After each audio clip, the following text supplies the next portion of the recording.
After 3 months of damaging headlines and refusals to quit, Are you in record? Yeah. today Richard Sharp bowed to the inevitable. I have decided that it is right to prioritise the interest of the BBC. I feel that this matter may well be a distraction from the corporation's good work were I to remain in post until the end of my term. Even before the damning report was published, he jumped, whilst attempting to minimise his mistakes. While I did breach the governance code for public appointments, the breach does not necessarily invalidate an appointment. Indeed, I've always maintained the breach was inadvertent. The corporation's chairman leads the BBC board, which sets its strategic direction, budget and appoints a director general. Good morning, Mr. Johnson. Did Mr. Sharp help you with your loan? At the root of this saga, Boris Johnson's finances, or the lack of them, and Mr Sharp's role facilitating an £800,000 loan. Did you offer anything to Mr. Sharp in exchange for your loan support? A fact he didn't mention when applying to be BBC chairman, an appointment Boris Johnson supported.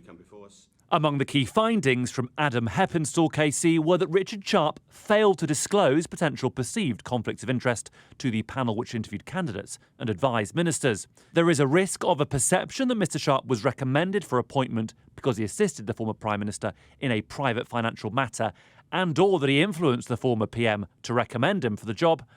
And both these non-disclosures caused a breach of the governance code.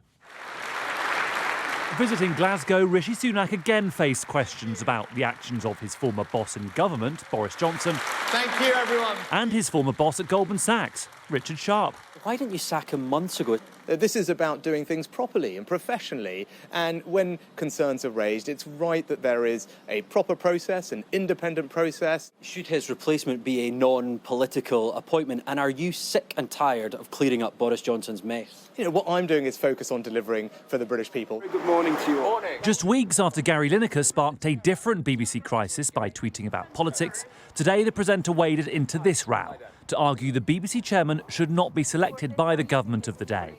All this does revolve around the judgment of a former Prime Minister, but also that of the current top civil servant, Cabinet Secretary Simon Case.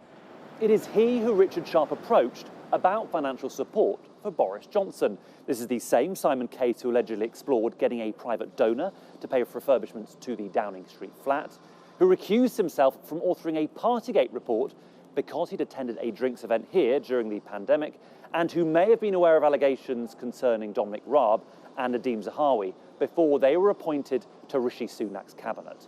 Both have since resigned. The search for Richard Sharp's successor now begins, but as the government appoint the selection panel, the job remains in their gift. Joe Pike, Sky News.